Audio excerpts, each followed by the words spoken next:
to start us in slavery and to keep us in subhuman status. That's what makes us perpetually vulnerable. Okay, and then the N word, Negro, nigger.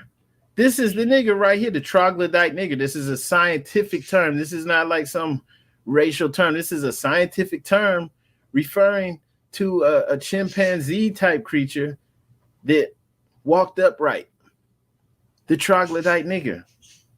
Okay, and the troglodyte is the caveman. So that has nothing to do with us.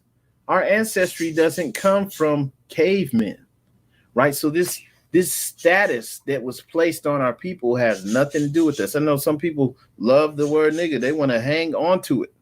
Don't want to let it go. But the troglodyte nigger is a chimpanzee, right? It's a monkey. So we went through a whole process to get Hashtag rethinking history lies. Hashtag Apeman remix history. Hashtag correcting history one page at a time. Hashtag ancient. Hashtag Amaraka. Hashtag Amerioko. Hashtag Amerioka. Hashtag Moraka. Hashtag Morica. Hashtag America. One of history's greatest ever scientific hoaxes ever told. See the first true reconstruction of Piltdown Man. By Ben Taub.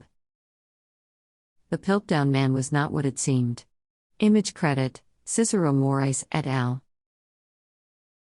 Thanks to one of the most successful scientific hoaxes of all time, paleontologists spent the first half of the 20th century believing in the existence of an ancient hominid known as the Piltdown Man. Displaying an odd mix of human and ape characteristics, the anomalous animal was eventually exposed as a complete fraud in 1953, and researchers have now revealed what the counterfeit creature would have looked like if it actually existed.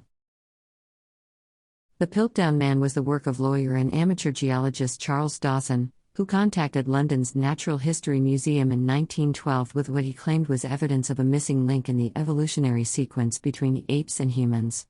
Presenting a series of skull, jaw, and tooth fragments he claimed to have unearthed in Piltdown, southeast England, Dawson convinced the museum's geology curator Arthur Smith Woodward that his discovery was genuine. Based on the color of the remains, Woodward concluded that they had been mineralizing for around 500,000 years. At a meeting of the Geological Society in December 1912, he and Dawson formally presented the Piltdown Man, which was given the Latin name Eoanthropus dawsoni, Dawson's Dawn Man, and passed off as a previously unknown species of ancient human. Despite the acclaim this brought Dawson and Woodward, many paleontologists immediately smelled something fishy. American scholar William King Gregory, for instance, was present at the meeting yet later reported that the Piltdown Man appeared to be a deliberate hoax. Despite these suspicions, the specimen was widely accepted as genuine until 1953, when an article in Time magazine provided proof that the Piltdown Man was in fact a mashup of modern human skull fragments, an orangutan jaw, and chimpanzee teeth. According to the authors of a report in the Bulletin of the Natural History Museum, the scientific community had been victims of a most elaborate and carefully prepared hoax, which was so entirely unscrupulous and inexplicable as to find no parallel in the history of paleontological discovery. This man never existed. Image credit, Cicero Moraes et al.